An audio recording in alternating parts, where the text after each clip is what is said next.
আমি তো থাকাইতাম না।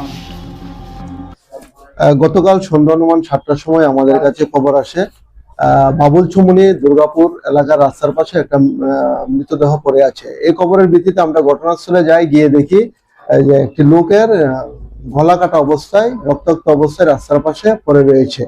পরবর্তী সময় আমাদের তদন্তে যে তপন চক্রবর্তী, তপন চৌধুরী, সুব্রত চৌধুরী যে মারা হয়েছে, সুব্রত চৌধুরীর ভাই তপন চক্রবর্তী আমাদেরকে জানায় যে মিন্টু চক্রবর্তী, শঙ্খ চক্রবর্তী, প্রিয়তোষ চৌধুরী সঙ্গে আরো লোক মিলে তার ভাইকে গলা কেটে হত্যা করেছে।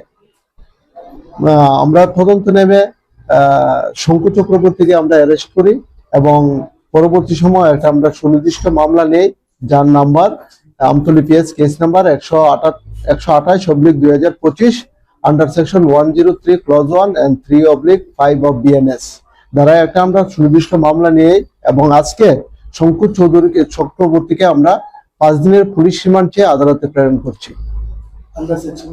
Under section 103 clause 1 and 3/5 of BNS।